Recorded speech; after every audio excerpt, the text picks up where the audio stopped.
First chapter का है ना, टाइप्स ऑफ केमिकल रिएक्शन हम लोग पढ़ रहे थे। केमिकल रिएक्शन तक होने के बाद अब हम लोगों को पता चला है कि केमिकल रिएक्शन जो वो 4 टाइप का होता है। और ये 4 टाइप में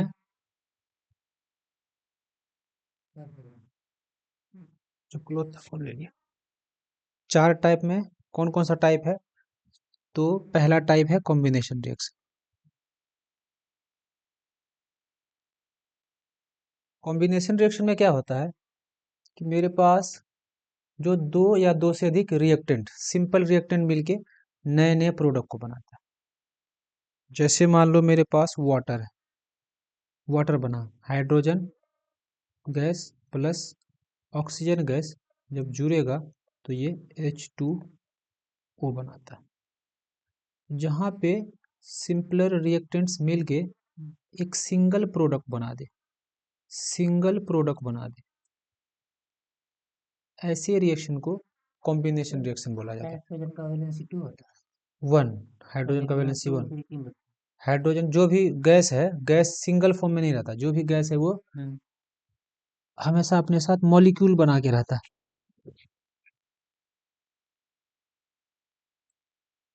वैलेंस ये लोग 2 बना के इसलिए रहता है, देखो 2 क्यों लिखते हैं इसको।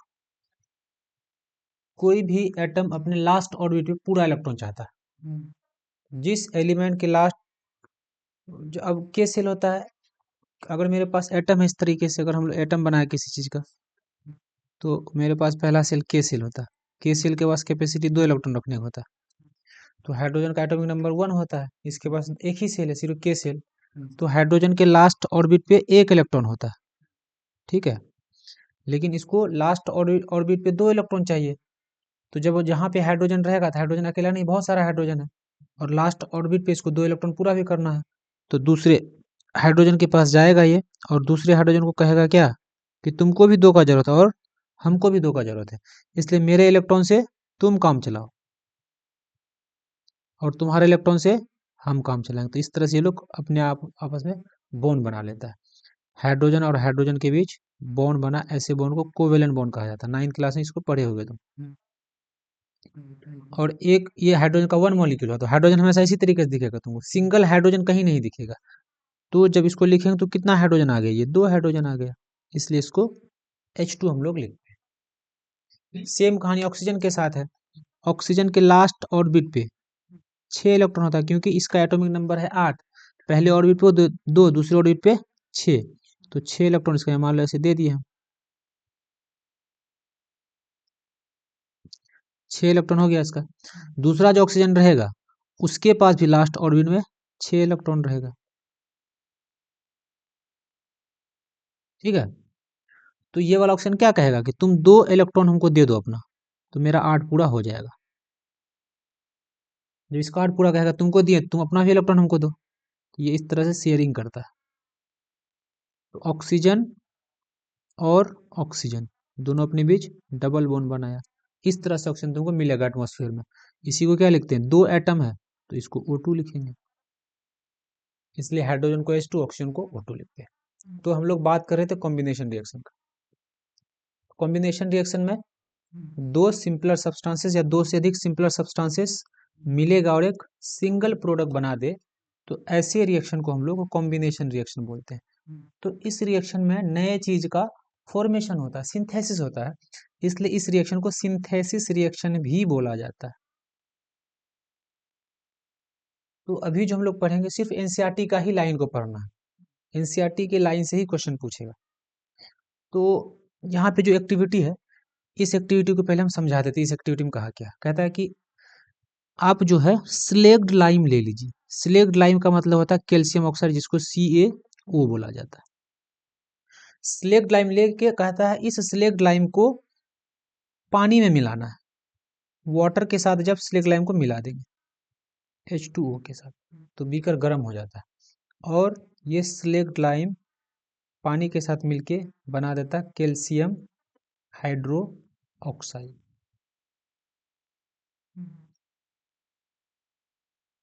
डबल रिएक्टेंट था, सिंगल प्रोडक्ट है, इसलिए इस रिएक्शन को कॉम्बिनेशन रिएक्शन बोलेंगे।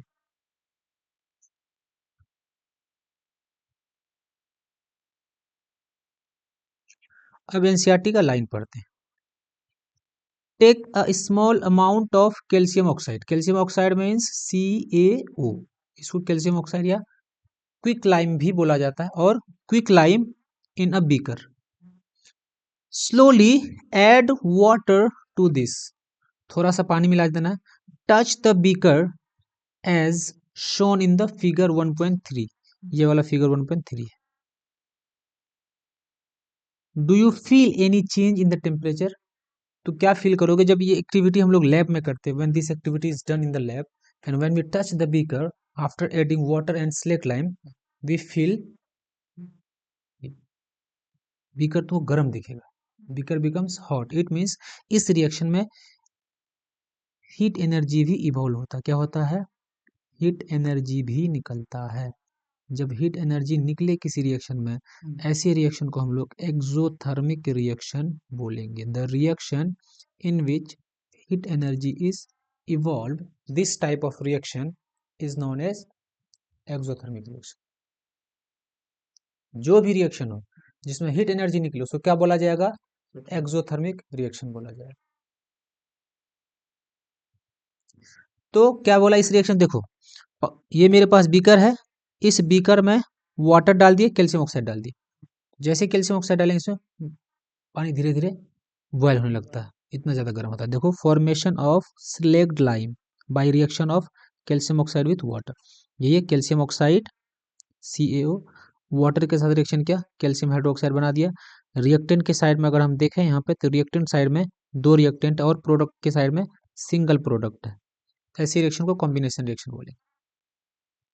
Calcium oxide reacts vigorously with water to produce slaked lime, slaked lime का जो केमिकल नेम है कैल्शियम हाइड्रोक्साइड, इसका जो फॉर्मूला है CaOH2, releasing a large amount of heat, इस रिएक्शन में बहुत ज़्यादा हीट भी रिलीज होता है, इसीलिए जब बीकर को हम टच करते हैं, इस वाले बीकर को, तो बीकर गर्म दिखाई पड़ता है। In this reaction calcium oxide and water combine to form a single product. कोई भी रिएक्शन, द रिएक्शन, कोई भी रिएक्शन जिसमें सिंगल प्रोडक्ट बनता है, कोई भी रिएक्शन जिसमें सिंगल प्रोडक्ट का फॉर्मेशन हो, ऐसे रिएक्शन को कहा जाता है कॉम्बिनेशन रिएक्शन। ये कॉम्बिनेशन रिएक्शन का डेफिनेशन है। ये जो अभी हम लोग रिएक्शन देखे, कैल्शियम ऑक्साइड, कैल्शियम ऑक्साइड का रिएक्शन जो वाटर के साथ किया जाता है, it forms calcium hydro oxide. इस कैल्शियम हाइड्रोक्साइड का फिर हम लोग जब क्या करते हैं, दीवार पे अप्लाई करते हैं, दीवार पे इसको अप्लाई करते हैं, apply on wall. This calcium hydroxide reacts with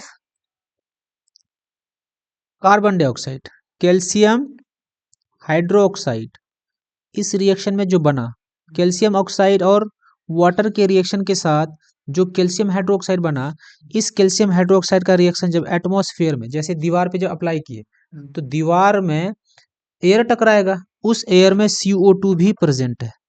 CO2 इस कैल्शियम हाइड्रोक्साइड से टकराता है और धीरे धीरे दीवार का कलर चमकने लगता है। चमकता क्यों है? क्योंकि ये वाला जो कैल्शियम हाइड्रोक्साइड है, कार्बन डाइऑक्साइड के साथ रिएक्शन करके ये CaCO3 का फॉर्मेशन करता है, जिसका नाम है कैल्शियम कार्बोनेट। इस वाले प्रोडक्ट का नाम है कैल्शियम कार्बोनेट, और इससे वाटर भी रिलीज होता है। इसी प्रोसेस को बोला जाता है व्हाइट वॉशिंग ऑफ वॉल्स, क्योंकि व्हाइट कलर मिल जाता है वॉल को इसी कैल्शियम कार्बोनेट की वजह से।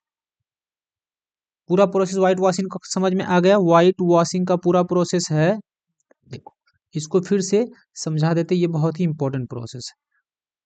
व्हाइट वॉशिंग से एक क्वेश्चन हर बार पूछा जाता है। व्हाइट वॉशिंग में होता है क्या? कैल्शियम ऑक्साइड जिसका नाम है क्विक लाइम, इस कैल्शियम ऑक्साइड को रिएक्ट कराया जाता है वाटर के साथ। जब ये वाटर के साथ रिएक्ट करेगा तो ये कैल्शियम हाइड्रोक्साइड का सॉल्यूशन बनाता है।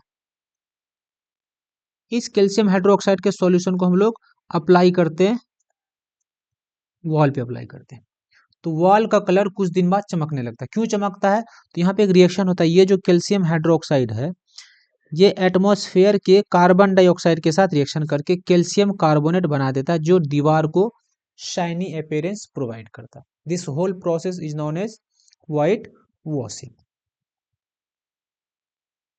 ये बॉक्स में भी व्हाइट वॉशिंग के बारे में ही लिखा हुआ है। इस बॉक्स को अगर हम पढ़ाएं तुमको तो यहाँ पे व्हाइट वॉशिंग के बारे में लिखा हुआ, a solution of slaked lime. Slaked lime means calcium hydro oxide.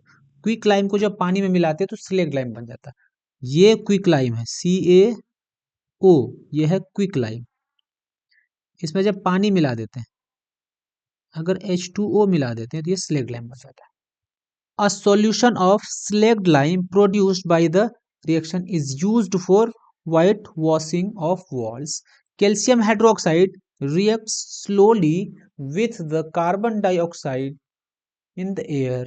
A thin layer of calcium carbonate forms on the wall. Calcium carbonate is formed after 2 to 3 days of whitewashing and gives shiny finish to the wall.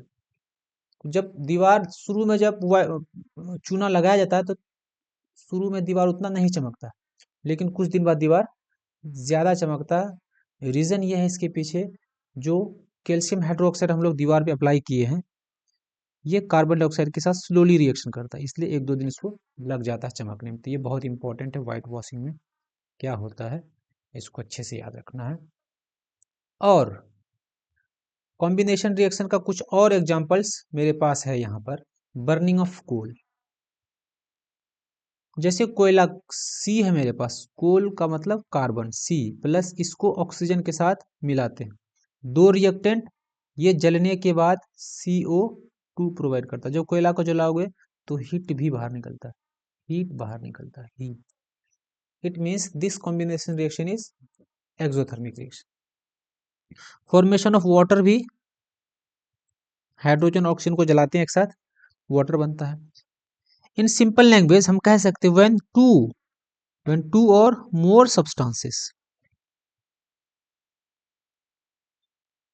more substances compound element combines to form a single product, the reaction are called combination reaction. 2 या 2 से अधिक reactant मिलके अगर single product बनाता है तो उस reaction को कॉम्बिनेशन रिएक्शन बोला जाता है। एक्टिविटी 1.4 क्या था 1.4 में? Activity 1.4 we also observe that large amount of heat, यही वाले बारे में बोला, कैल्शियम, जो ये वाला एक्टिविटी की थोड़ा देर पहले, कैल्शियम ऑक्साइड और वाटर का रिएक्शन जब कराए थे। We also observe that a large amount of heat is evolved, this makes the reaction mixture warm. देखो अब यहाँ पे एक्सोथर्मिक का डेफिनेशन दे दिया, reaction in which heat energy is released along with the formation of product are called exothermic chemical reaction। जिस reaction में heat energy बाहर निकले उस रिएक्शन को एक्सोथर्मिक रिएक्शन बोला जाता है। यहाँ तक कोई दिक्कत नहीं है। आगे जैसे कुछ और एग्जांपल है एक्सोथर्मिक रिएक्शन का, जैसे burning of natural gas. Natural gas में जनरली मीथेन होता है, नेचुरल गैस में जनरली मीथेन होता है, जिसका फॉर्मूला होता है CH4। जब इस CH4 को ऑक्सीजन के साथ जलाएंगे तो जब भी कार्बन कंपाउंड को हम लोग जलाएंगे तो कार्बन कंपाउंड जलने के साथ कार्बन डाइऑक्साइड प्रोड्यूस करता है और वाटर प्रोड्यूस करता है। ये कार्बन कंपाउंड का प्रॉपर्टी है, और इसके साथ बहुत सारा हीट भी रिलीज होगा। तो बर्निंग ऑफ नेचुरल गैस ये भी एक एक्सोथर्मिक रिएक्शन है। इसी तरह से हम लोग जो रेस्पिरेशन करते हैं वो भी एक एक्सोथर्मिक प्रोसेस है, क्योंकि रेस्पिरेशन में क्या होता है, हमारे सेल में ग्लूकोज पहुंचता है। कैसे पहुंचता है? तो जो भी फूड हम लोग खाए, जैसे पोटैटो, राइस, ये सारे फूड में कार्बोहाइड्रेट्स होता है। जब कार्बोहाइड्रेट का डाइजेशन होता है तो कार्बोहाइड्रेट बना देता है ग्लूकोज, जिसका नाम है C6H12O6। ये मेरे बॉडी में सेल तक पहुंचाइए, ब्लड इसको सेल तक पहुंचाए। अब इस सेल में जब ऑक्सीजन पहुंचेगा। जब हम लोग सांस लेते हैं तो ऑक्सीजन हमारे सेल तक पहुंचाता है, जिस प्रोसेस को रेस्पिरेशन बोलेंगे, पूरा प्रोसेस को, फूड का जलना टूटना जो भी है। ये ग्लूकोज हमारे बॉडी में ऑक्सीजन के प्रेजेंस में हमारे सेल में रिएक्शन करेगा। रिएक्शन करने के बाद ये बना देगा कार्बन डाइऑक्साइड प्लस वाटर, और एनर्जी भी रिलीज होगा, हीट एनर्जी भी रिलीज होगा। इसलिए रेस्पिरेशन को हम लोग एक्सोथर्मिक रिएक्शन बोलते हैं। लेकिन फोटोसिंथेसिस इसका जस्ट उल्टा है। फोटोसिंथेसिस का जस्ट उल्टा, उसमें H2O लेते हैं। फोटोसिंथेसिस में क्या होता है, H2O लेते हैं प्लस कार्बन डाइऑक्साइड लेते हैं, और यहाँ पे कंडीशन लगाते हैं कि आपको सनलाइट चाहिए और क्लोरोफिल भी चाहिए, तब ये बनाएगा ग्लूकोज। क्या बनाएगा, C6H12O6 बनाएगा प्लस ऑक्सीजन भी बनाएगा। देखो दोनों प्रोसेस एक दूसरे को उल्टा है। यहाँ पे सनलाइट एब्जॉर्ब हुआ है और यहाँ पे हीट एनर्जी बाहर निकला। यहाँ पे वाटर और कार्बन डाइऑक्साइड मिलके ग्लूकोज बनाया है और ऑक्सीजन बनाया है। यहाँ पे ग्लूकोज और ऑक्सीजन मिलके रिवर्स प्रोसेस है दोनों। तो जो मेरे पास रेस्पिरेशन है वो एक एक्सोथर्मिक प्रोसेस है, लेकिन जो फोटोसिंथेसिस है वो एक इंडोथर्मिक प्रोसेस है। दोनों प्रोसेस एक दूसरे को उल्टा। चलो अब आ जाओ, ये वाला क्वेश्चन बहुत बार पूछा सीबीएसई कि बताओ रेस्पिरेशन को एक्सोथर्मिक प्रोसेस क्यों बोला जाता है। तो सुन लो यहाँ पे क्यों बोला, यही प्रोसेस है पूरा, एनर्जी रिलीज करता है। We all know that we need energy to stay alive, और ये एनर्जी हमको मिलता है फूड से। We get this energy from the food we eat. During the digestion food is broken down into simpler substances. For example, rice, potato, bread contains carbohydrate. These carbohydrates are broken down to form glucose. ये क्या बना देता है, glucose बनता है हमारे body. ये glucose cell तक पहुंचेगा। सेल में क्या होगा, this glucose combines with oxygen in the cell of our body. कहां पे कंबाइन होगा, in the cell, and provides energy. इसके बारे में और भी हम लोग और भी पढ़ेंगे हम लोग चैप्टर 6 में, ठीक है।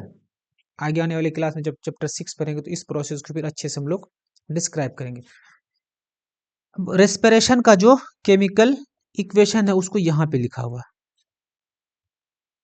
यहाँ पर इसको लिख दिया है। ये C6H12O6 एक्वस फॉर्म में, कार्बन डाइऑक्साइड सॉरी ऑक्सीजन, ये बनाएगा carbon dioxide CO2 plus energy. अब किसी भी चीज का डिकम्पोजिशन हो जाना, जैसे वेजिटेबल्स का डिकम्पोजिशन होना, ये एक एक्सोथर्मिक प्रोसेस है, क्योंकि कोई भी चीज जब सड़ता है तो उससे हीट एनर्जी बाहर निकलता है। समझ गए, यहां तो कोई बात नहीं। अब हम लोग को पढ़ना डिकम्पोजिशन रिएक्शन। अभी जो रिएक्शन पढ़े कॉम्बिनेशन, कॉम्बिनेशन में क्या था, सिंपलर सब्सटेंसेस, सिंपलर सब्सटेंसेस जैसे वाटर प्लस ऑक्सीजन मिला, सिंपलर सब्सटेंसेस मिला, और यहाँ पर ये एक प्रोडक्ट बना दिया, कंपाउंड बना दिया, H2O बना दिया। ये कॉम्बिनेशन रिएक्शन। लेकिन डिकम्पोजिशन इसका जस्ट उल्टा है। कैसे उल्टा है, अगर मेरे पास वाटर है, अगर ए वाटर एक कंपाउंड पहले से, when electric current is pass through this water, जब इससे इलेक्ट्रिक करंट पास कराया जाता है, तो ये वाटर जिस चीज से बना था उसी में टूट जाएगा। हाइड्रोजन और ऑक्सीजन से बना था तो ये हाइड्रोजन और ऑक्सीजन में टूट जाएगा। कॉम्बिनेशन रिएक्शन में हाइड्रोजन ऑक्सीजन जुटा, वाटर बना, लेकिन डिकम्पोजिशन रिएक्शन में वाटर टूटा, हाइड्रोजन और ऑक्सीजन बना। तो डिकम्पोजिशन रिएक्शन क्या है, कॉम्बिनेशन रिएक्शन का जस्ट रिवर्स केस है ये। टू और मोर रिएक्टेंट मिलकर सिंगल प्रोडक्ट बनाता है, इसमें सिंगल रिएक्टेंट मिलकर टू और मोर प्रोडक्ट देता है। इसमें सिंपलर सब्सटेंसेस मिलके कॉम्प्लेक्स कंपाउंड बनाता है, इसमें कॉम्प्लेक्स रिएक्टेंट टूट के सिंपलर रिएक्टेंट देता है। चलो इस एक्टिविटी को पढ़ते हैं। इस एक्टिविटी को पहले समझा देते हैं। यह कहता है कि फेरस सल्फेट लेना है। फेरस सल्फेट जो होता है, फेरस सल्फेट का कलर हम लोग देखें अगर, तो फेरस सल्फेट का कलर होता है blue, sorry green. Ferrous sulphate का कलर ग्रीन होता है, FeSO4। ये ग्रीन कलर का होता है, सॉलिड फॉर्म में रहेगा तो ये ग्रीन कलर दिखेगा तुमको, ठीक है। जब इस फेरस सल्फेट को हम लोग हीट करते हैं, गर्म करते हैं, ठीक है, इस फेरस सल्फेट को जब गर्म करते हैं तो फेरस सल्फेट धीरे धीरे धीरे धीरे रेडिश ब्राउन कलर में चेंज होता है, रेडिश ब्राउन। क्यों रेडिश ब्राउन में चेंज हुआ? तो फेरस सल्फेट को जब गर्म किया, एक कंपाउंड है, ये फेरस सल्फेट धीरे धीरे टूट जाता है, किसमें टूटेगा? तो ये फेरिक ऑक्साइड Fe2O3 में टूटता है, plus sulphur dioxide plus sulphur trioxide. Green colour का फेरस सल्फेट को जब गर्म किए तो ग्रीन कलर का ferrous sulphate ferric oxide reddish brown colour बन गया। यहाँ पे सिंगल रिएक्टेंट था, टू और मोर देन टू प्रोडक्ट बना दिया, तो ये भी एग्जांपल एक डिकम्पोजिशन रिएक्शन का। चलो इसको अब हम लोग पढ़ लेते हैं। यहाँ पे मेरे पास एक बॉइलिंग टेस्ट ट्यूब है, इस बॉइलिंग टेस्ट ट्यूब में फेरस सल्फेट डाल दिए हैं और इसको हम लोग गर्म कर रहे हैं। वही लिखा है, take about 2 gram of ferrous sulphate crystal in a dry boiling test tube. Note the colour of the crystal of the ferrous sulphate. Colour कैसा रहेगा? तो कलर हम लोग को पता है, फेरस सल्फेट कलर याद रखना, ये कलर ग्रीन होता है। Heat the boiling tube over the flame of a burner और spirit lamp as shown in the figure. इस फिगर में जैसे दिखाया गया। Observe the colour of crystal. क्या होगा? पहले कलर ग्रीन था, जब हीट करेंगे, हीट करने के बाद, हीटिंग के बाद ये कलर रेडिश ब्राउन हो जाता है। क्यों हुआ? तो जब फेरस सल्फेट को गर्म किया गया, when ferrous sulphate is heated it forms ferric oxide, sulphur dioxide and sulphur trioxide. देखो, have you noticed that the green colour of the ferrous sulphate crystal has changed? Yes, you can also smell the characteristic odour of burning of sulphur. Sulphur का जैसा क्यों महक लगेगा? क्योंकि sulphur dioxide और sulphur trioxide भी बनता है। तो ये पूरा रिएक्शन याद रखना। In this reaction, you can observe that a single reactant है, breaks down to give simpler product. This is a decomposition reaction. Ferrous sulphate crystal जिसका फॉर्मूला था FeSO4 इंटू 7H2O, इसको वाटर ऑफ क्रिस्टलाइजेशन बोला जाता है, इसको acid और base में हम लोग पढ़ेंगे। Lose water when heated and colour of the crystal changes. If it then decomposes to form ferric oxide जिसका formula Fe, sulphur dioxide, sulphur trioxide, ferric oxide is solid. समझ गए? इस रिएक्शन को याद रख लेना। डिकम्पोजिशन रिएक्शन का rule याद रख, रूल तो अभी कुछ नहीं, याद रख लेना कि फेरस सल्फेट को गर्म करेंगे तो क्या होगा, है ना। कैल्शियम कार्बोनेट को गर्म करेंगे तो क्या होगा, और एक है लीड नाइट्रेट को गर्म करेंगे तो क्या होगा। चलो, एक फेरस सल्फेट का बता दिए, इसी तरह से दूसरा कैल्शियम कार्बोनेट का था। आप कैल्शियम कार्बोनेट को गर्म कीजिए, तो देखो जैसे कैल्शियम कार्बोनेट को हम लोग गर्म करेंगे, when calcium carbonate is heated, जब कैल्शियम कार्बोनेट को गर्म किया जाता है, this calcium carbonate breaks down, ये कैल्शियम कार्बोनेट टूटता है। किसमें किसमें टूटता है? चलो, ये कैल्शियम कार्बोनेट टूटेगा कैल्शियम ऑक्साइड में plus carbon dioxide. Single reactant है, दो प्रोडक्ट है, it means this is a decomposition reaction. Decomposition of calcium carbonate to calcium oxide and carbon dioxide on heating is an important decomposition reaction used in various industries. तुमको बोल देगा कि कौन सा decomposition reaction है जिसका use industries में किया जाता है। Calcium oxide is called lime, calcium oxide को लाइम भी कहता है और क्विक लाइम भी कहते हैं, बहुत देर पहले से हम लोग डिस्कस कर रहे थे। व्हाइट वॉशिंग में भी इसका यूज हुआ था। It has many uses, one of its use in the manufacture of cement. चूना का यूज कहाँ पे किया जाता है? सीमेंट बनाने में भी किया जाता है। When a decomposition reaction is carried out by heating, इस decomposition reaction को thermal decomposition reaction कहा जाता है। तो decomposition reaction हम लोग तभी करा सकते हैं जब हम एनर्जी देंगे। एनर्जी हम लोग किस किस फॉर्म में दे सकते हैं?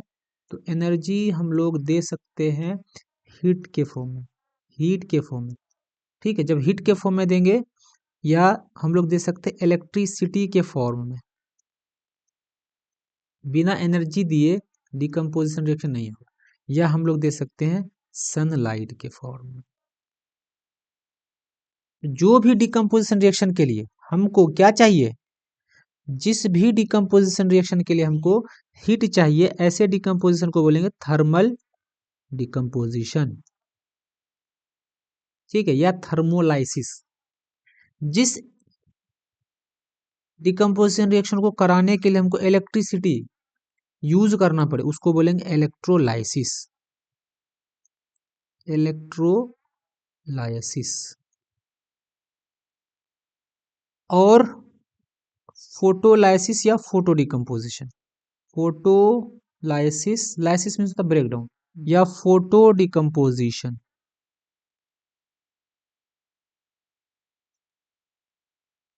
तो इस तरह से डिकम्पोजिशन रिएक्शन के बारे में हम लोग पढ़ रहे थे। चलो इस रिएक्शन को भी याद रख लेना। कैल्शियम कार्बोनेट को गर्म किया गया, इंडस्ट्री में पूछेगा तो इसी को करना। हाँ, इसका यूज किया जाता है। और भी यूज होता है, व्हाइट वॉशिंग में यूज होता है, सीमेंट बनाने में यूज होता है कैल्शियम ऑक्साइड, चूना का यूज। इस रिएक्शन को भी याद रख लें। देखो कैल्शियम कार्बोनेट को गर्म किए तो ये कैल्शियम ऑक्साइड देता है। और दो रिएक्शन याद हो गया डिकम्पोजिशन रिएक्शन का। पहला फेरिक सल्फेट, फेरस सल्फेट है ना, फेरस सल्फेट को जब गर्म करते हैं तो फेरिक ऑक्साइड बनता है, sulphur dioxide, sulphur trioxide. Calcium carbonate को जब गर्म करते हैं, कैल्शियम ऑक्साइड और कैल्शियम, तो सॉरी कार्बन डाइऑक्साइड बनता है। एक और तुमको डिकम्पोजिशन रिएक्शन का एग्जांपल बुक में दिया है, लीड नाइट्रेट का, ठीक है। इस रिएक्शन को भी बता देते हैं। पहले ही समझ लो लीड नाइट्रेट में क्या होता है। अगर लीड नाइट्रेट को गर्म किया जाए, when lead nitrate is heated, देखो जब लीड नाइट्रेट को हीट करोगे, लीड का फॉर्मूला होता है Pb, ठीक है, नाइट्रेट का होता है NO3, और लीड का वैलेंसी 2 होता है, 2 आके यहाँ लगेगा। When this lead nitrate is heated, जब हीट किया जाएगा तो ये टूटेगा। लेड ऑक्साइड, लेड का फॉर्मूला Pb और ऑक्सीजन का O, प्लस टूटता है नाइट्रोजन डाइऑक्साइड और प्लस ऑक्सीजन टूटता है। ये भी रिएक्शन याद रख लेना। 3 ही रिएक्शन को याद रखना इस चैप्टर में, बाकी सबका रूल से हो जाएगा। डिकम्पोजिशन रिएक्शन के लिए रूल काम नहीं करता, वो फिक्स वैसा ही प्रोडक्ट बनाएगा। अब देखो ध्यान से, take about 2 gram lead nitrate powder in boiling test tube. Hold the boiling tube with a pair of tongs and heat it over a flame as shown in the figure. इस figure में जो दिखाया गया इस तरीके से करना। What do you observe? Note down the change if any. जो भी चेंज दिखेगा तुमको लिखना उसको। ये चेंज दिखेगा। You will observe the emission of brown fume. तुमको बोलेगा ब्रोन फ्यूम कौन से रिएक्शन से निकलता है, तो लेड नाइट्रेट को जब गर्म करते हैं तो ब्राउन फ्यूम निकलता है। वो ब्राउन फ्यूम किसका होता है, नाइट्रोजन डाई ऑक्साइड का ही ब्राउन फ्यूम्स बनता है। इसको याद रखना, बहुत इंपॉर्टेंट है। ब्राउन फ्यूम कौन बनाता है, नाइट्रोजन डाइऑक्साइड।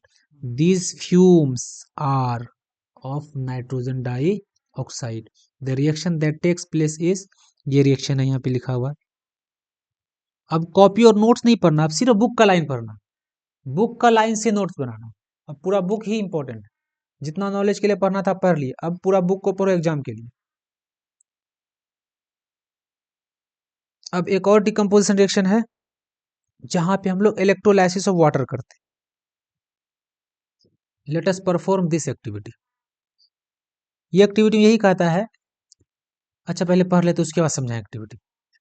एक्टिविटी पूरा यही कि हाइड्रोजन का जो होता है डबल वॉल्यूम होता है और ऑक्सीजन का सिंगल वॉल्यूम होता है। पूरा एक्टिविटी यही कॉन्सेप्ट, पूरी एक्टिविटी का यही कॉन्सेप्ट है। अब इसको मैं अच्छे से समझाऊंगा। Take a plastic mug, drill 2 holes at its base and fit a rubber stopper in these holes। इस तरीके से बना लेना, ये सेटअप बना लेना। ये सेटअप बना लेंगे। सेटअप बना क्या करना, देखो 2 इलेक्ट्रोड लगा दिए हैं, ये इलेक्ट्रोड है। दोनों इलेक्ट्रोड लगाने के बाद इसमें तार बांधे, तार को बैटरी से लगा देना, और दोनों के ऊपर एक टेस्ट ट्यूब, ऐसे देखो टेस्ट ट्यूब उल्टा करके डाल दिया है। जब इसमें इलेक्ट्रिसिटी पास करेंगे तो हमको बबल्स दिखेगा, पानी का क्या दिखेगा, बबल्स दिखेगा। और कुछ देर बाद बीकर धीरे धीरे खाली होगा। ये जो बीकर सॉरी ये जो टेस्ट ट्यूब में पानी धीरे धीरे लेवल इसका डाउन होगा, लेवल इसका डाउन होगा। उसी के बारे में बताया गया, पूरा पढ़ लेते हैं। Take a plastic mug, drill 2 holes और फिट रबर कर देना है, stop restaurant. Connect these electrodes to a 6 volt battery. ये दोनों इलेक्ट्रोड जो ब्लैक कलर का दिख रहा है इलेक्ट्रोड्स, ठीक है। ये ग्रेफाइट का रॉड होता है इलेक्ट्रोड्स। अगर छोटा छोटा घर में जो सेल आता है टॉर्च में जलाने के लिए, उसके अंदर भी कार्बन रॉड होता है। Fill the mug with water such that the electrodes are immersed. इतना पानी डालना है कि दोनों इलेक्ट्रोड पानी में पूरी तरह से डूब जाए। देखो पानी यहाँ तक डाल दिया गया, इलेक्ट्रोड से ऊपर तक पानी डाल दिया। Add a few drop of dilute sulphuric acid to the water. Water में थोड़ा सा सल्फ्यूरिक एसिड डाल देना ताकि वाटर का कंडक्टिविटी बढ़ जाए, वाटर अच्छे से करंट को कैरी कर सके। HCl भी डाल सकते हैं। HCl भी डाल सकते हैं, लेकिन ज्यादातर हम लोग केमिस्ट्री लैब में सल्फ्यूरिक एसिड का यूज करते हैं। Take 2 test tube filled with water. 2 test tube लेना, वाटर भर देना और उसको उल्टा करके इलेक्ट्रोड्स में डाल देना। Invert them over 2 carbon dots. ये मेरे पास मान लो इलेक्ट्रोड है, इसके ऊपर ऐसे टेस्ट ट्यूब्स लगा देना इस तरीके से, और टेस्ट ट्यूब को पूरा पानी से भर देना। Invert them over 2 carbon electrodes, switch on the current and leave the apparatus undisturbed for some times. और ये पूरा सेटअप इस तरीके से तैयार कर लेना है, और इसमें करंट दौड़ा के, मतलब स्विच ऑन करके कुछ देर तक छोड़ देना। जब कुछ देर तक छोड़ोगे तो हमको दोनों इलेक्ट्रोड में वाटर बबल्स दिखता है। ये जो बीकर ऐसे हम रखे हैं यहाँ पे इलेक्ट्रोड्स है, तो यहाँ पे हमको वाटर बबल्स दिखेगा ऐसे, गैस का बबल्स दिखेगा, वाटर का बुलबुला दिखेगा। क्या लिखा है, you will observe that the formation of bubbles at both the electrode. दोनों इलेक्ट्रोड पे क्या हो रहा है, बबल्स निकल रहा है, दोनों इलेक्ट्रोड पे बबल्स निकल रहा है। These bubbles displace water in test tube. Is the volume of gas collected same in both the test tube. कहता क्या दोनों टेस्ट ट्यूब में जो गैस कलेक्ट हुआ है दोनों का वॉल्यूम सेम है, तो देखोगे नहीं। जो टेस्ट ट्यूब नेगेटिव इलेक्ट्रोड पे रखा हुआ था, कहाँ पे रखा हुआ था, नेगेटिव इलेक्ट्रोड पे रखा हुआ था। मान लो उसका पानी 2 सेंटीमीटर नीचे है, कितना नीचे आया, 2 सेंटीमीटर नीचे आया। तो जो टेस्ट ट्यूब पॉजिटिव वाले में था, कहाँ पे था, तो उसका पानी 1 सेंटीमीटर नीचे आया। इसका मतलब अगर यहाँ पे 2 लीटर गैस जमा हुआ तो यहाँ पे 1 लीटर गैस जमा हुआ, ठीक है। जहाँ पे 2 लीटर इस वाले में पानी 2 मीटर नीचे आ गया, इसका मतलब जो भी कुछ है दुगुना हुआ, यहाँ पे दुगुना गैस जमा हुआ। ये पानी नीचे है तो ऊपर क्या भरा हुआ, पूरा गैस भरा हुआ। पानी नीचे यहाँ तक आया, ऊपर क्या भरा हुआ, गैस भरा हुआ। तो अगर यहाँ पे 2 वॉल्यूम है, यहाँ पे 1 वॉल्यूम है। देखो, once the test tube are filled with respective gas remove them carefully. उसको केयरफुली वहां से निकालना। अब इसके टेस्ट करना, गैस को क्या करना, टेस्ट करना। तो जब इसके पास लाइटेड मैच स्टिक लेके आएंगे, दोनों टेस्ट ट्यूब के पास लाइटेड मैच स्टिक के पास लेके आएंगे, तो जो टेस्ट ट्यूब को हम लोग नेगेटिव इलेक्ट्रोड पे रखे थे, कहाँ पे रखे थे, नेगेटिव इलेक्ट्रोड पे रखे थे, उस वाले टेस्ट ट्यूब के पास जब मैच स्टिक लेके आएंगे, जला हुआ मैच स्टिक, कौन सा मैच स्टिक, जला हुआ मैच स्टिक लेके आएंगे, तो वो पॉप साउंड के साथ जलेगा। किस तरह से जलेगा, मतलब ये वाला नेगेटिव इलेक्ट्रोड पे था, कहाँ पे था, मान लो ये वाला पॉजिटिव इलेक्ट्रोड पे। तो नेगेटिव वाले के पास जब हम लोग लाइटेड मैच स्टिक लेके आए, तो यहाँ से पॉप साउंड निकला। Pop sound means, it means pop sound कौन देता है, तो पॉप साउंड प्रॉपर्टी है हाइड्रोजन गैस के जलने का। इसका मतलब इस वाले टेस्ट ट्यूब में हाइड्रोजन गैस, नेगेटिव में 2 सेंटीमीटर नीचे होगा। हाँ हाँ, मतलब एक एग्जांपल लिए, अगर यहाँ पे 1 लीटर गैस बना दिया, यहाँ पे आधा बने, जो नेगेटिव साइड में था वहां पे जितना वॉल्यूम बनेगा, पॉजिटिव साइड में उसका आधा बनेगा। ऐसा एक्सपेरिमेंट किया गया, ये एक्सपेरिमेंट लैब में आराम से हम लोग कर सकते हैं। तो नेगेटिव वाला टेस्ट ट्यूब पॉप साउंड दिया, इट मीन्स नेगेटिव वाले टेस्ट ट्यूब में जो गैस कलेक्ट हुआ वो हाइड्रोजन था। अब लाइटेड मैचस्टिक इस वाले टेस्ट ट्यूब के पास लेके आया गया, जिसको पॉजिटिव साइड में रखा गया। तो जैसे ही इसके मुंह के पास लेके आया तो लाइटेड मैचस्टिक और ब्राइट होकर जलने लगा। तो ब्राइट होकर जला मतलब कोई है जो जलने में सपोर्ट कर रहा है, तो जलने में सपोर्ट एक ही गैस करता है, ऑक्सीजन। इट मीन्स जिस टेस्ट ट्यूब को हम पॉजिटिव इलेक्ट्रोड पे रखे थे वहां पर ऑक्सीजन बना। और इस रिएक्शन में क्या देखे, हाइड्रोजन का डबल वॉल्यूम बन रहा है और ऑक्सीजन का सिंगल वॉल्यूम। अगर हाइड्रोजन 2 लीटर बन रहा था ऑक्सीजन, इसीलिए फॉर्मूला क्या लिखता है, इसे लिखता है H2। हाइड्रोजन का 2 वॉल्यूम, ऑक्सीजन का 1 वॉल्यूम। अब पढ़ लो यहाँ पे, is the volume of gas collected, वो तो एक्टिविटी करने से पता चलेगा, ये सब एक्टिविटी हम किए हुए इसलिए बता रहे हैं। These test this gas one by bringing candle close to the mouth of this test tube। Caution क्या रखने वाला, this step must be performed carefully by teacher what happened to each case. दोनों केस में क्या होगा, तो इस वाले में ले जाएंगे तो पॉप साउंड देगा और इस वाले में जाएंगे तो ब्राइटर जलेगा।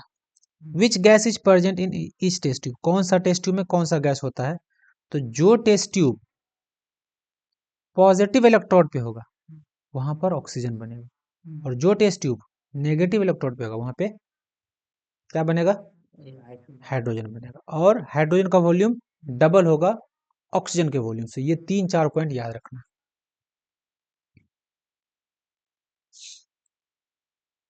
एक और एक्टिविटी अभी ये देखो, तो ये जो किए ये इलेक्ट्रोलाइसिस ऑफ वाटर था। इस पूरे एक्टिविटी से क्या क्या हम लोगों का कंक्लूजन निकला, कंक्लूजन नेगेटिव में हाइड्रोजन और पॉजिटिव में ऑक्सीजन। हाँ जब कैंडल को जब ये हाइड्रोजन गैस में ले जाएंगे तो वो बुझ जाएगा। हाइड्रोजन नहीं, हमको नहीं पता हाइड्रोजन या कुछ है, हमको बस ये पता है कि 2 टेस्ट ट्यूब मेरे पास, एक टेस्ट ट्यूब ज्यादा खाली हुआ और एक टेस्ट ट्यूब कम खाली हुआ। तो जो ज्यादा खाली हुआ उस टेस्ट ट्यूब के माउथ के पास लाइटेड कैंडल लेके गए, पॉप साउंड। और जो कम खाली हुआ था, जिसको पॉजिटिव साइड में रखे थे वो कम खाली हुआ था, पॉजिटिव साइड वाले टेस्ट ट्यूब के पास लाइटेड मैचस्टिक लगे तो ब्राइटर जलने लगा। तो ये था इलेक्ट्रोलाइसिस। ये डिकम्पोजिशन रिएक्शन किसका है, इलेक्ट्रिसिटी के थ्रू के। एक और डिकम्पोजिशन रिएक्शन है पे, take about 2 gram of silver chloride in a china dish, what is its colour. Silver chloride का कलर देखोगे तो ये व्हाइट होता है। कलर कैसा होता है, सिल्वर क्लोराइड का कलर होता है व्हाइट। जब इस सिल्वर क्लोराइड को हम लोग बहुत देर तक धूप में छोड़ देते हैं, सनलाइट में छोड़ देते हैं, तो धीरे धीरे सिल्वर क्लोराइड का कलर ग्रे हो जाता है। तो सिल्वर क्लोराइड था मेरे पास AgCl। जब इसको धूप में बहुत देर तक छोड़ दिए, सनलाइट में बहुत देर तक छोड़ दिए, तो ये कलर इसका ग्रे हो गया। ग्रे कलर मीन्स क्या बन गया, सिल्वर बन गया। यहाँ पे देखो सिल्वर क्लोराइड था, एक सिंगल रिएक्टेंट था, सिंगल रिएक्टेंट से डबल प्रोडक्ट बन गया। डिकम्पोजिशन रिएक्शन है या नहीं, तो सिल्वर क्लोराइड का डिकम्पोजिशन होके ये सिल्वर बना दिया और क्लोरीन गैस बना दिया। तो इस टाइप का reaction silver chloride, silver bromide है ना, सिल्वर क्लोराइड, सिल्वर ब्रोमाइड, इन सारे रिएक्शन का यूज हम लोग व्हाइट एंड ब्लैक फोटोग्राफी में करते हैं। ब्लैक एंड व्हाइट फोटोग्राफी में किया जाता है। AgBr ये सब है। The above reaction are used in black and white photography. These are the decomposition reaction। और decomposition reaction का एक स्पेशलिटी ये है, खास बात ये है, ये हमेशा इसको एनर्जी चाहिए। Decomposition reaction require energy either in the form of heat, light और electricity for breaking down। Decomposition reaction का मतलब ही है breaking down। रिएक्टेंट को ब्रेक करने के लिए आपको एनर्जी चाहिए। Reaction in which energy is absorbed are known as endothermic. तो अभी हम लोग जो कि ये इंडोथर्मिक है या एक्सोथर्मिक है, इंडोथर्मिक है। कैल्शियम कार्बोनेट को तोड़े थे Ca, जब कैल्शियम कार्बोनेट को तोड़ा जाता है CaCO3, when it is heated it breaks into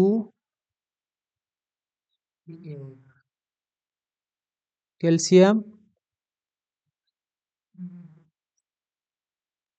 ये टूटता है कैल्शियम ऑक्साइड में प्लस कार्बन डाइऑक्साइड में, इस रिएक्शन में भी हीट एनर्जी एब्जॉर्ब हुआ, ये भी इंडोथर्मिक रिएक्शन है। These are the examples of endothermic reaction. यहाँ पर कुछ क्वेश्चन इसको कर लेना। अब है डिस्प्लेसमेंट रिएक्शन। डिस्प्लेसमेंट रिएक्शन ये कह रहा है कि अगर मेरे पास कोई कंपाउंड है, कोई मेटल का कंपाउंड है जो ज़्यादा रिएक्टिव नहीं, जैसे कॉपर का एक कंपाउंड है, सॉल्ट सॉल्यूशन है, CuSO4 है, ठीक है, ये ब्लू कलर का होता है। कैसा होता है? अच्छा, इस रिएक्शन समझा देते, कलर ब्लू होता है इसका। इसके पास अगर कॉपर से ज़्यादा रिएक्टिव मेटल ला के रख दे, कॉपर से ज़्यादा रिएक्टिव मेटल ला के रख दे, तो ये कॉपर यहाँ से, ये सॉरी, कॉपर से ज़्यादा रिएक्टिव मेटल कौन है? आयरन है। आयरन ला के जैसे रखें तो आयरन कॉपर को मार के हटा देगा और FeSO4 बना लेगा ये, और कॉपर नीचे सॉल्यूशन में कहीं जाके बैठ जाए। इस टाइप का रिएक्शन जहाँ पे एक more reactive element less reactive element को रिमूव कर दे रहा है। मोर रिएक्टिव एलिमेंट कौन है? Iron. Less reactive element copper है। More reactive element displaces less reactive element from its solution. ऐसी रिएक्शन को डिस्प्लेसमेंट रिएक्शन कहा जाता है। कैसे होता है ये रिएक्शन? तो इस रिएक्शन के लिए एक बीकर लेंगे हम, इस बीकर में कॉपर सल्फेट लिया जाएगा। क्या लिया जाएगा? कॉपर सल्फेट, जिसका कलर होता है ब्लू, कलर होता है ब्लू। इस बीकर में हमको करना क्या है? इस बीकर में कॉपर सल्फेट था ही, यहाँ पर एक आयरन ने ला के रख दिया, कुछ देर तक इसको छोड़ देंगे। तो कुछ देर बाद, बहुत देर बाद, ये बीकर तो रहेगा ही, यहाँ पर जो सॉल्यूशन का कलर है वो धीरे धीरे ऐसा बन जाएगा। कलर कैसा था? ब्लू, ब्लू से कलर ग्रीन हो गया। चेंज इन कलर बताता है कि रिएक्शन हुआ। चेंज इन कलर क्या बताता है? रिएक्शन हुआ है। तो रिएक्शन क्यों हुआ? क्योंकि ब्लू से कलर का ग्रीन होना, it means formation of iron sulphate. समझ गए बात? तो ये है डिस्प्लेसमेंट रिएक्शन। डिस्प्लेसमेंट रिएक्शन होने के लिए क्या शर्त है? शर्त ये है कि जो भी मेरा एलिमेंट रिएक्शन में भाग लेगा तो वो कंपाउंड में जो एलिमेंट प्रेजेंट है उससे ज्यादा रिएक्टिव होना चाहिए। जैसे यहाँ पर हम लिखिए Fe प्लस SO, यहाँ पे लिख दिए Fe प्लस CuSO4, तो रिएक्शन होगा यहाँ पे। रिएक्शन क्यों? क्योंकि आयरन जो है ये कॉपर से ज़्यादा रिएक्टिव, तो यहाँ पे रिएक्शन होगा। ये क्या बना लेगा? ये अपना FeSO4 बना लेगा प्लस Cu बन जाएगा। लेकिन अगर उल्टा केस रख दे, पहले से FeSO4 बना हुआ, FeSO4 पहले से बना हुआ, अगर यहाँ पे कॉपर ला के रख दे, यहाँ पे नो रिएक्शन, क्योंकि जो एलिमेंट रिएक्शन करने के लिए गया है वो कंपाउंड वाले एलिमेंट से कमजोर है, इसको नहीं हटा पाएगा। Why does iron nail become brownish? क्यों बन गया ब्राउन? क्योंकि आयरन नेल में कॉपर आके चिपका है। And this blue colour of copper sulphate solution faded. Blue colour खत्म होके ग्रीन क्यों बन गया? क्योंकि इस रिएक्शन में आयरन जो है कॉपर से ज्यादा रिएक्टिव था, इसलिए आयरन कॉपर को हटा दिया, आयरन सल्फेट बना लिया और कॉपर जाके इस आयरन नेल में चिपक गया। ये रिएक्शन है, ये लिख दिया थोड़ा पहले, उसको देख लेना। इन this reaction iron has displaced or removed another element, copper, from the copper sulfate solution. This reaction is known as displacement reaction. जहाँ पे एक more reactive element less reactive element को क्या करे? हटा दे। जैसे यहाँ पे कॉपर है और इसके सॉल्यूशन में जिंक डाल दिया है, तो zinc is more reactive than copper, तो यहाँ पे रिएक्शन हो जाएगा। यहाँ पे लीड है, ठीक है, लेड है, कॉपर से ज्यादा रिएक्टिव है कम रिएक्टिव है? ज्यादा रिएक्टिव है, तो उसको हटा देगा। वही लिखा है, zinc and lead are more reactive element than copper, they displaces copper from its compound. ऐसे रिएक्शन को क्या बोला जाएगा? Displacement reaction. More reactive element less reactive element को क्या कर रहा है? डिस्प्लेस कर दे रहा है उसके खुद के सॉल्यूशन से।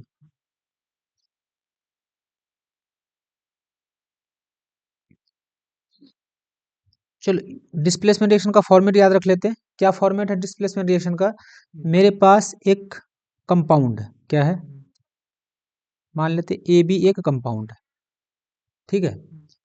तो जो कंपाउंड है ये आयोनिक कंपाउंड है, तो पता है हमको कंपाउंड कैसे लिखा जाता है, पहला वाला जो आयन होता है वो पॉजिटिव होता है, दूसरा वाला आयन, लेकिन हम लोग कंपाउंड इसको ऐसे दिखाते नहीं। और कोई मेटल इसके साथ रिएक्शन करने गया, कोई मेटल इसके साथ रिएक्शन करने गया। अभी मेटल वाला केस समझते हैं, तो क्या करेगा यहाँ पे देखो ध्यान से, मेटल इसको डिस्प्लेस कर देगा यहाँ से, तो ए यहाँ के बैठ जाएगा, प्लस मेटल बी के साथ खुद जाके चिपक जाएगा। इस फॉर्मेट को क्या बोला जाता है, डिस्प्लेसमेंट। लेकिन अब एक है डबल डिस्प्लेसमेंट। डबल डिस्प्लेसमेंट यहाँ तो इसको एम इसका क्या क्या छीन लिया, कुछ दिया नहीं ना। डबल डिस्प्लेसमेंट छीनेगा नहीं, बोलेगा चलो हम एक्सचेंज कर लेते हैं। क्या करते हैं, दो कंपाउंड है मान लो, एक कंपाउंड है ए बी और एक कंपाउंड है सी डी। पहला वाला पार्ट पॉजिटिव होता, दूसरा वाला पार्ट नेगेटिव, पहला वाला पार्ट पॉजिटिव, दूसरा वाला पार्ट नेगेटिव। ये लोग क्या कहेगा, हम लोग अपनी वाइफ के साथ रहते रहते बोर हो गए, इसलिए हम लोग अपना वाइफ क्या करते हैं, एक्सचेंज कर लेते हैं। ये क्या करेगा, ये जाके डी के साथ मिल जाएगा, एक कंपाउंड बना लेगा ए डी, ठीक है। और सी बचा, पॉजिटिव आयन है, सी किसके साथ मिलेगा, क्या बना लेगा ये, सी बी। देखो तो एक्सचेंज हुआ, आयन का एक्सचेंज हुआ। जो ए बी अपना आयन चेंज कर ले, मान लो कंपाउंड 1 था, कंपाउंड 2 था, अपना आयन क्या कर ले, एक्सचेंज कर ले। तो ऐसा रिएक्शन जहां पर आयंस का म्यूचुअल एक्सचेंज हो, एक एक्सचेंज नहीं करेगा, दोनों करेगा, mutual exchange of ion, mutual exchange of ions. तो ऐसे रिएक्शन को क्या बोला जाएगा, डबल डिस्प्लेसमेंट रिएक्शन। और ये रिएक्शन जनरली सॉल्यूशन में होता है, कहाँ पे होता है, सॉल्यूशन में होता है। और इस रिएक्शन में कभी कभी प्रिसिपिटेट भी बनता है, कोई सॉलिड चीज बनता है। तो जब इस रिएक्शन में प्रिसिपिटेट बनने लगेगा तो उसको बोलेंगे प्रिसिपिटेशन रिएक्शन। ऐसा डबल डिस्प्लेसमेंट रिएक्शन, प्रेसिपिटेशन को कैसे पहचान? वो रिएक्शन में देख के पता चलेगा, प्रिसिपिटेट सॉलिड होता है। चलो क्या बोला, take about 3 ml of sodium sulphate. क्या लेना है, सोडियम सल्फेट लेना। सोडियम सल्फेट का फॉर्मूला होता है Na2SO4। सॉल्यूशन के फॉर्म में लेना तो एक्वस लिखना, plus barium chloride. Another test tube take about 3 ml of barium chloride solution. इसको याद रख लेना, बेरियम BaCl2। सॉल्यूशन के फॉर्म में AQ लिख दो। जब इसको रिएक्शन कराएंगे तो क्या बोलेगा, अपने साथ साथ रह के ये बोर हो चुका है, ये सोडियम किसके साथ जाके मिल जाएगा, क्लोरीन के साथ, ये बना लेगा सोडियम क्लोराइड। और ये बेरियम किसके साथ मिलेगा, सल्फेट के साथ, ये बना लेगा बेरियम सल्फेट। म्यूचुअल एक्सचेंज हुआ। इस रिएक्शन में ये तो वाटर में सॉल्युबल है, ये प्रिसिपिटेट बन जाता, सॉलिड के फॉर्म में बनता, पीपीटी। तो डबल डिस्प्लेसमेंट रिएक्शन है लेकिन पीपीटी बना इसमें। तो ऐसे डबल डिस्प्लेसमेंट रिएक्शन को क्या बोलेंगे, प्रिसिपिटेशन रिएक्शन। कोई भी डबल डिस्प्लेसमेंट रिएक्शन जहां पर क्या हो जाए, प्रिसिपिटेशन बन जाए, सॉरी प्रिसिपिटेट बन जाए, ऐसे डबल डिस्प्लेसमेंट रिएक्शन को प्रिसिपिटेशन रिएक्शन भी कहा जाता है। अब इस रिएक्शन को थोड़ा अच्छे से समझते हैं कि ये हुआ क्या, बीकर में हुआ क्या। जब हम लोग बीकर लिए, क्या लिए, एक बीकर लिए, ठीक है। इस बीकर में किसको किसको मिला है, sodium sodium sulphate. Sodium sulphate और बेरियम। सोडियम सल्फेट को जैसे मिला है तो सोडियम सल्फेट में Na प्लस और SO4 2 माइनस होगा। और क्या मिला था इसमें, बेरियम क्लोराइड मिलाए थे। तो जैसे बेरियम क्लोराइड मिलाएंगे तो बेरियम क्लोराइड में Ba2 प्लस और Cl माइनस रहता है। अब ये क्या करेगा, लाल वाला हरे के पास जाएगा, हरा वाला लाल के पास जाएगा। करेगा क्या ये अब करेगा आंख मिचौली। ये बेरियम किसके साथ चला जाएगा,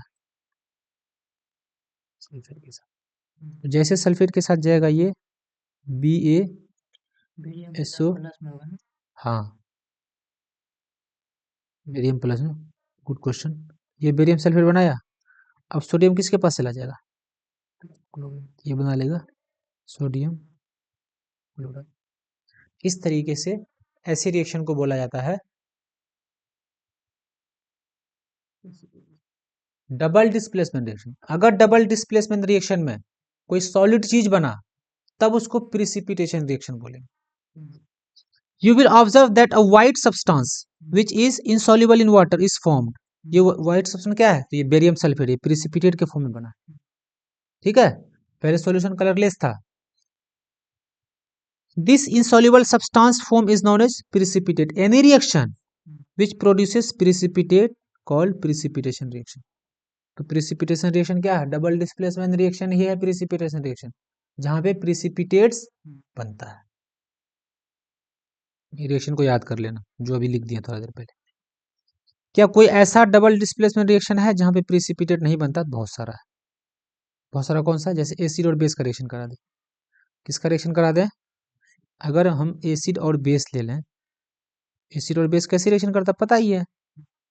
अगर कोई मेरे पास एक एसिड है HCl, एक एसिड है HCl, इसका रिएक्शन किसी बेस के साथ करा दे NaOH के साथ, ये बनाएगा क्या, ये Na किसके साथ चला जाएगा, क्लोरीन के साथ बना लेगा NaCl, ये वाटर में सॉल्युबल है, प्लस हाइड्रोजन और OH मिलकर क्या बना लेगा, वाटर बना लेगा। देखें प्रिसिपिटेशन बना क्या, ये नहीं बना, दोनों सॉल्युबल है। ये डबल डिस्प्लेसमेंट तो है लेकिन प्रिसिपिटेशन नहीं है। These are the types of reactions. ये 4 टाइप का रिएक्शन हम लोग पढ़ चुके, बहुत इंपॉर्टेंट, इसको याद कर लेना अच्छे से। और 2 टॉपिक बचा है, इस 2 टॉपिक को अगले लेक्चर में करेंगे। ऑक्सीडेशन रिडक्शन बहुत ही इंपॉर्टेंट पार्ट है इस चैप्टर का, और ऑक्सीडेशन रिडक्शन का डेली लाइफ में क्या इंपॉर्टेंस है